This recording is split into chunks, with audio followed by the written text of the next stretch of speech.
Welcome to another episode of Married with Video Games. I'm your host, Matthew. I'm your host, Christina. We're back, guys.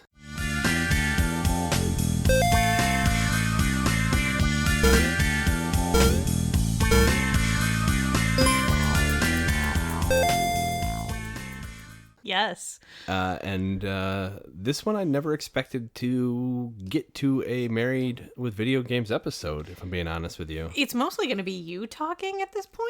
That's okay. I mean, you can throw your input on it because you watched all the boss fights at the bare minimum. I did not watch the last one. The last one was not even a real boss fight. I know. Demon Souls for the PS5. Yes, PS5's version of Demon Souls made by Blue Point Games. I'll give a quick synopsis here, everybody, and we can jump into this a little bit. So, Demon Souls takes place in the kingdom of Bolteria, which is engulfed in a magical fog with demons running amok. You, the player, are tasked with slaying the 5 archdemons and luring the old one back into his slumber.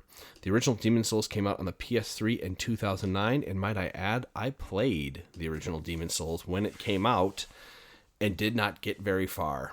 And in fact, I got about the same distance when you first saw me play the game than I did when the original PS3 one came out, and now you saw the ending and me beat it. Yes, and now you're playing the New Game Plus. It's really good. I'm so happy I'm finally really playing through this game. Demon Souls, everybody, is the original of the series. So Demon Souls is the one that... You're adjusting something. I can't hear myself anymore. You can't hear yourself anymore? No. Oh, good. Technical difficulties. Hold, please. All right, we're back. We're back. The crisis averted. So I played the original one, and this is the predecessor to all the Dark Souls and Bloodborne. And it sparked a whole lot of different genres. We'll get into that a little bit later. But let's go through the reviews from the different websites, Metacritic and all that stuff, and we can jump into the game a little bit. Okay, I have to sit up because someone is kicking me in the ribs from the inside. It's fun. Being pregnant is fun. Oh, that's someone driving outside. So, reviews. Metacritic. This is the PS5 version. This is not the original on the PS3. 92 from critics. 8.0 from users. That seems about right. Yes, so we'll jump into that a little bit when we give quote-unquote negatives. Yes. When I give quote-unquote negatives... Don't ruin the surprise. Go ahead. Go do the positive review and we'll kind of cover it. So for the positive review, I went to IGN. The real stars of the show here, though, are the litany of smaller quality of life upgrades that make me never want to even think of going back to Demon Souls on the PS3. The long list includes the addition of a tool belt that lets you equip up to 4 situationally useful items and a sub-menu that's accessible with the touchpad. The ability to use, is it Arcstones or Archstones? I call them Arcstones, but Archstones is also fine. Okay. Ability to use Arcstones like a bonfire and reset the enemies without having to go back to the Nexus. Being able to see the durability of your weapon in the HUD. Being able to see what the next item you have equipped is. And all of this is on top of a much cleaner and more intuitive menu UI that sacrifices some of the original's unique visual style in favor of simplicity and readability. I attempted to look for negative reviews, but all of the negative things I could find anywhere were just nitpicks, like reviewer by reviewer. So Push Square didn't like the new look of the user interface, which IGN kind of made that little comment there. And then Kotaku didn't like the music in one of the areas. Like there wasn't any outright combat is terrible or anything like that. It was just little nitpicks here and there from critics. So this game makes it seem like when you see it and you watch people play, it looks like it's very user friendly, that it's very easy, and it's like a simple, clean action RPG. It is not. It is very difficult. You have to be so precise in how you aim and how you're looking and how you shoot. And combat scenarios, yes. You have to learn the mechanics. You have to go through everything, and we'll cover a little bit more of this, but this is why you'll see the disparity between the actual reviewers and the users. You are a dedicated fan to something like this. This is not a game for everyone, and I don't even mean to... I understand that games these days are a lot more open and a lot more people can play them that couldn't before, and I feel like these games could use some more accessibility features, like maybe a colorblind mode for people who are colorblind but enjoy something like this. Right. Stuff like this. But there's no easy mode.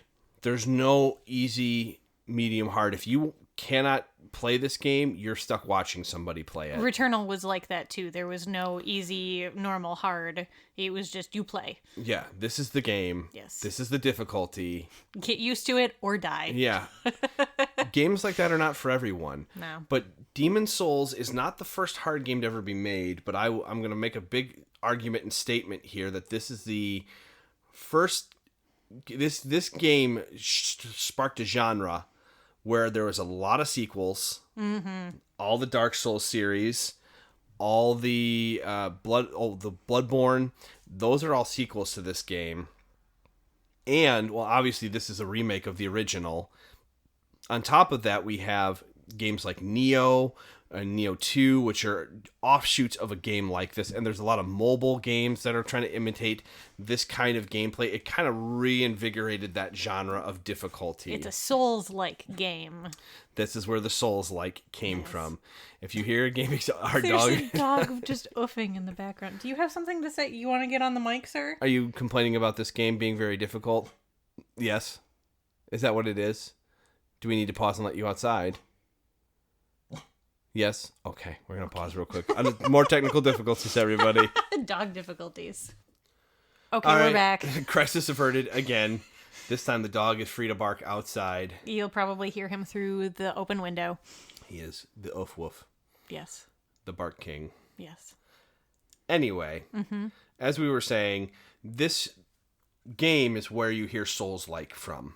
This is what it created because the genre is so popular because of this game. And the remake was fantastic. There are some stuff that they've changed that they kept from the original in this one that I wish they got rid of. But, so, the newer games have things called like Estus flasks, which are little flasks that refill your health. You have a limited number of them. Every time you go to a bonfire, they refill. This one I have to collect herbs to heal myself. Oh, yeah. You collect items to refill your magic, but you had to do that in the other one as well. But it was just one less item you didn't really have to think about. You found more as you played through the game. I think you got up to 5, 6, 7 later on in the game. But when you start out, you had 3. And that just made it part of the difficulty of the game. But you didn't have to think about finding a health resource. It was always there. Okay. That would be a lot nicer. Stuff like that. There's a lot of changes in this one. This one's a lot more blocking based than the other ones. I'd say the original Dark Souls is in 1 and 2 are block based, but Bloodborne is where you kind of were more agility based. Moving around, dodging a lot more. Lots of rolling to avoid attacks. Yeah, they kind of implemented that in this one because that's more... Where the genre's gone since... Yes, but it's not... 2009? I found playing this one, the bosses were not as difficult as I was expecting them to be, but I also played Returnal.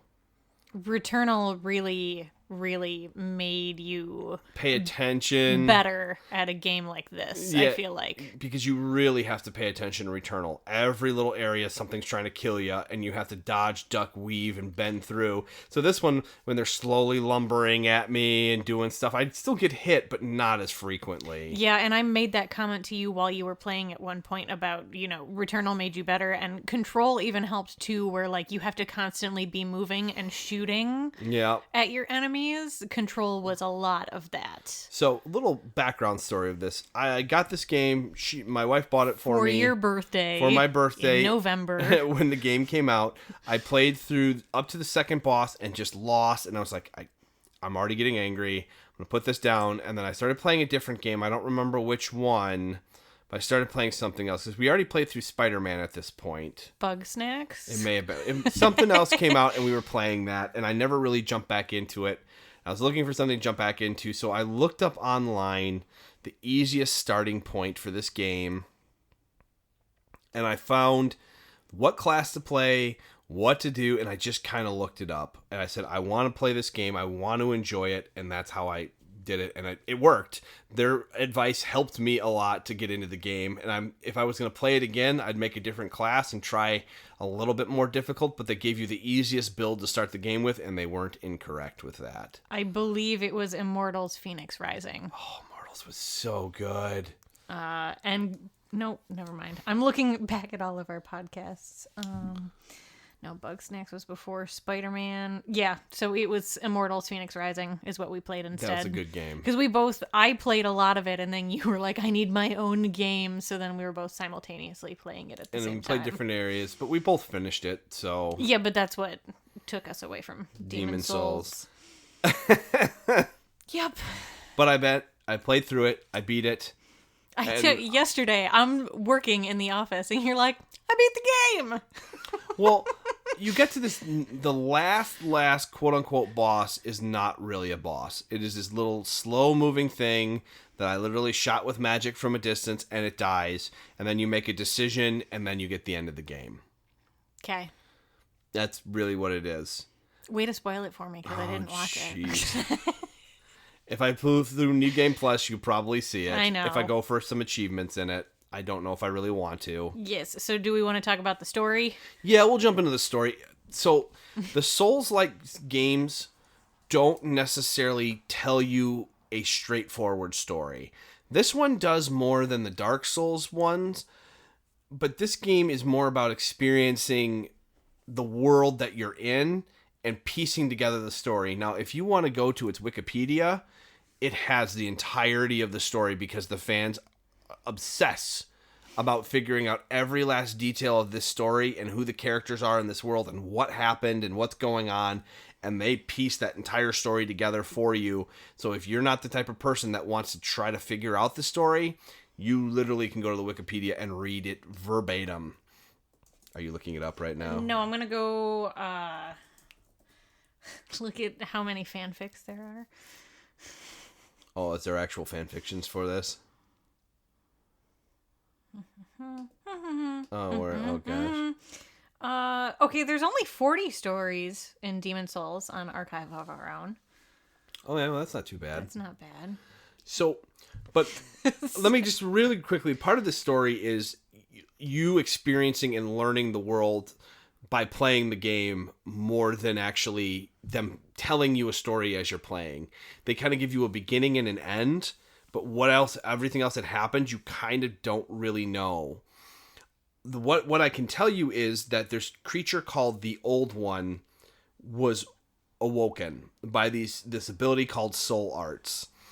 What happens with these soul arts is the magic in the world and being able to collect souls. Mm-hmm.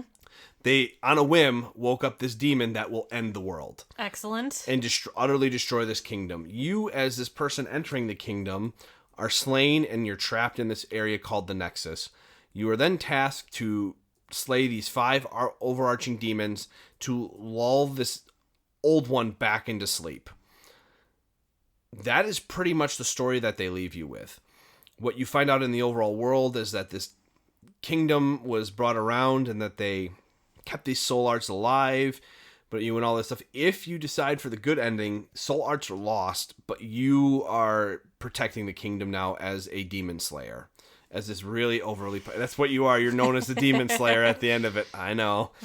But that is what you're known as at the end of it, and you're what's protecting the kingdom on the good ending.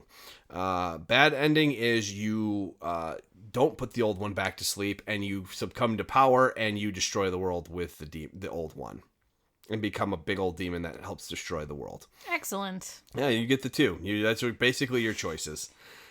What happens in all these different worlds, you can see the destruction and the aftermath of this overarching area of kingdom through these various arcstones that take you to different areas of the kingdom. That's pretty much it.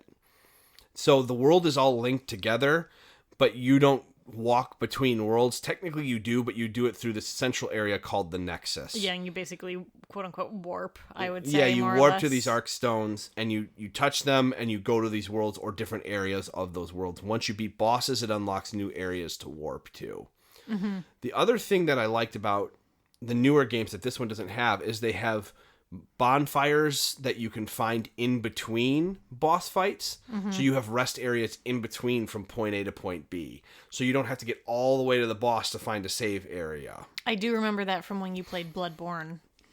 Bloodborne also has a lot more shortcut opening. Yes. So there might only be one bonfire or warp stone point, but you unlock a short path, a shortcut to an area that you went to, so you can get somewhere else quicker. Which was also really nice. This one has some shortcuts, but not really. This is the predecessor to all the other ones. They really didn't take too many liberties in changing much in this game. It's pretty much the original game.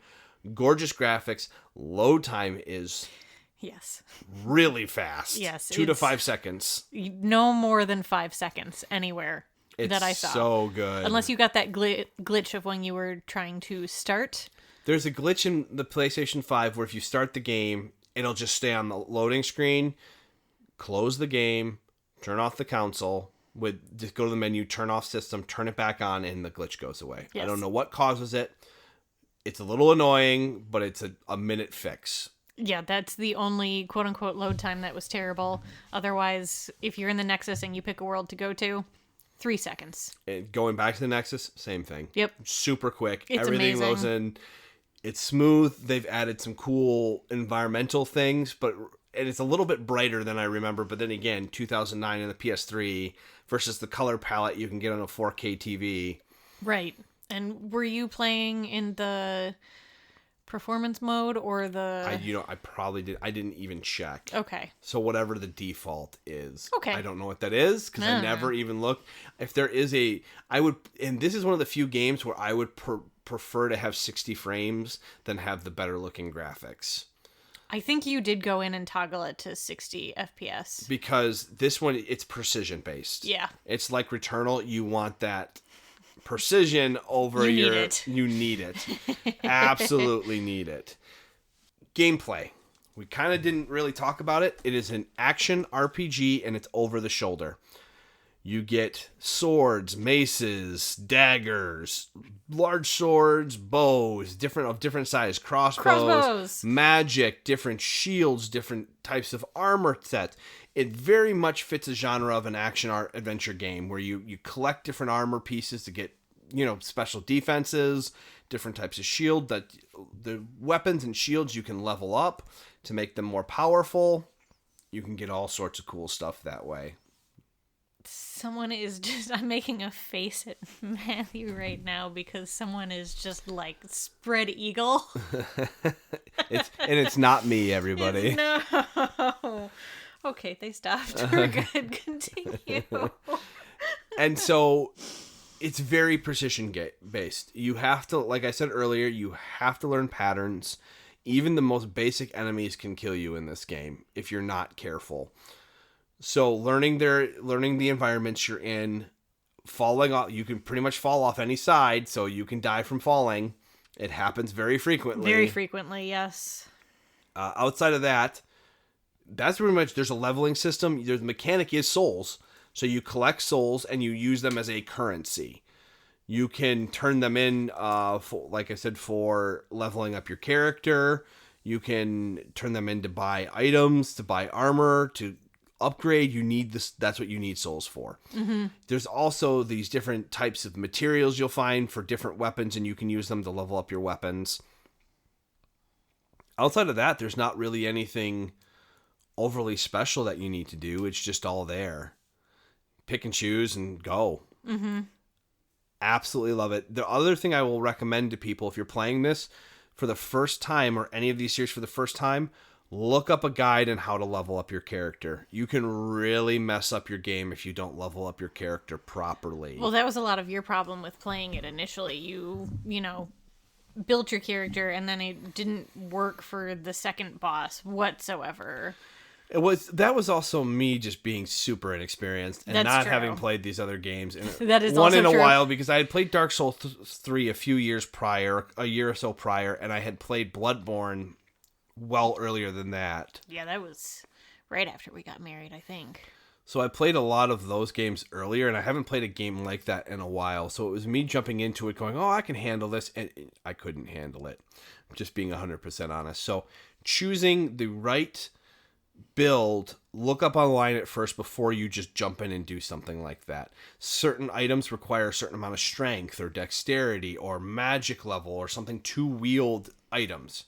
And then you have weight limits. So if you're holding too much, you're going to be slowed down, or you can't roll properly, or it'll send items back to your storage because you can't hold any more of something. That was one of the positive things that one of the reviews I read said was, if you're at your weight limit, you can just send it to storage. There's no need to travel back to the Nexus like there was in the original version. To get the item. Yes. Yeah. So it just goes to your storage, which is super nice because you fill up your inventory really fast. Very quickly.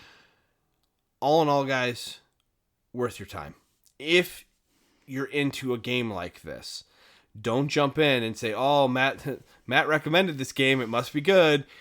It's very good if you are into a game where you will struggle, but you'll learn from each boss experience and get better over time. Do you want to talk about how you slightly cheated towards the end? Oh, by slightly cheated, so what happened if you have a few seconds after you die where you can leave the game and come back in, and you will not have lost your souls or lost your health. Yes, so you would be in the midst of dying, you'd hit the PlayStation button to go out to the menu, close Demon Souls. You have about 3 seconds to do this, mind you. And then go back in, and then it would take you to the last, automatic save point, which was usually, 10 or 15 seconds before you died. Yes, or right outside of a boss room. Yes. So I did that a couple times when a boss would crush my face in, so I wouldn't have died 100 times. The other way they recommend doing it is just dying in the Nexus. There is a light and dark system in this game. So if you live or if you win a whole bunch, the worlds get easier, but you get worse loot. And you get less souls. If it goes the other way where you die a lot, it actually gets harder, which is funny. If you die a lot, it gets harder, but you get more souls, and you get better item drops. That's the point of going white or black tendency. So it's kind of like when you're farther behind in Mario Kart, you get the better items from the question marks. Yes, but it's to still, try to help you. You try to catch up, but it's still harder where you are because you're in the pack or trying to get back into the pack. Yep. It's the same kind of concept. It's counterintuitive if you think about it, though, because you're like, oh, I'm dying a lot. We're going to make the game harder. Yes. It doesn't get so much harder that you can't handle it, but it does get more difficult. And things change the lighter or darker the world gets. Enemies that are... NPCs that are friendly toward you become not friendly and vice versa. Oh. Based on the world tendency. Okay, I did not know that. You played a lot of this game without me watching. You caught every boss fight. Except for the one that you say you didn't see, which the very last one. The non-boss fight. Because I was working and you just said, I made the game. I didn't realize that. I thought there was going to be an actual boss after that. No. I thought something else was going to happen where I'd go, oh, you got to come out here. No. It's okay. I forgive you. But Thank you. This was very much a game and I think you said this at the beginning, but forgive me. You just wanted something to kind of keep you occupied while I'm, still working. Yeah. I don't necessarily need to be watching. That I mowed the lawn, did all my other chores, and I'm like, well, I'm going to play something now. Yes. That's basically what it is, because we've built the nursery. We don't have a lot left to do before baby gets here, other than making sure baby gets here. Yes. So we're just kind of waiting, everybody. Just hanging out, doing whatever. It's great. All right. From what you saw, what would you rate this game? From someone who watched you play, I would give it an 8. Okay. I like storylines, plot lines. I liked the fact that this one wasn't super story heavy unless you were really looking for it. But to sit and watch was kind of boring sometimes. Like, there were a couple nights where I did kind of fall asleep on the couch. Granted, I am also 35 weeks pregnant. There's a thing with this game. I'm sorry, I'm interrupting you here. You have to move cautiously. Yes. You can't just barrel into every situation. Yes. It's action oriented, but you're not head rushing into every situation. Correct. Because you'll fall off an edge. Yes. Or there'll be an enemy around a corner that you don't see, and he'll hit you in the back and kill you right away. Yeah, it's very precise. You have to be very careful. So it's almost like a slow and methodical game to watch, even though it is quote unquote an action RPG. This is all, again, from the watching perspective. But like the boss fights are entertaining when you come up against like a harder or like a mini boss. Those are also entertaining. Some of the filler stuff is kind of hit or miss for watching, but I'd give it a solid 8 for watching. I love this kind of stuff. Like playing Returnal, like doing these other things. I absolutely love these things. So for me, it's a 9.5. Yeah, I give this game a 9.5. For someone like me, this really was a profound game when it came out. I really loved the series, even though I was very bad at it. Even though you didn't get very far in the game. No, I always wanted this game. I wanted Castlevania to follow this vein of game. This is what I wanted Castlevania series to evolve into, and it never did. It went more of the heavy-paced, action-oriented hack and slash versus this one, which is, the RPG element of it. And Castlevania had an RPG element before and kind of went away from that. Gotcha. Which was very disappointing because it could do... A Castlevania version of Demon Souls would be the coolest freaking game on the entire planet. I'm still holding out hope. It probably will never happen, but I'll take it. Reverse that. Demon Souls version of Castlevania. Is that what you meant to say? No, a Castlevania iteration... Oh, no, yeah, you're right. A Demon Souls-like... A Souls-like version... There you go. Of Souls-like. Of Castlevania. Yes. Would be a sweet game. Mm-hmm. My brain is exploding. But if you like a game like this, it's awesome. Don't jump into it and expect a hand-holding fun time. Like you said, there's no difficulty setting. It's just hard. Yes. But it's very enjoyable if it's something that you can get yourself into. So, what games do you guys want us to play next, huh? You can reach out to us at Gaming Marriage or as on Twitter or gamingmarriage@gmail.com. We want to hear from you. We want to know what other games, even though we got 2 more on the docket coming up. We do. We haven't played the Final Fantasy expansion in a hot second, but that's okay. That one won't take that long. We'll play through that one, and we're going to play, finish up Ratchet and Clank and get the A Rift Apart review out to you guys. Yes. Heads up, it's real good. It is. Everything's been really good. The games we've been playing lately have been pretty top quality. We just haven't had a ton of time to sit and play through a game. Demon Souls I got through pretty quick because I had time to just sit down and play. There were a lot of afternoons where you just played for like 3 solid hours. Yeah, so I got to get through it pretty quick versus I don't usually play games like that anymore. We get an hour here, hour there. But we're almost done with Ratchet and Clank, and then Final Fantasy won't take too long. But we want to try to get those out before Baby gets here, so... Oh, that'll be easy. Sooner than later. For sure. All right, everybody. Hopefully hear from you soon. Have a good one. Bye.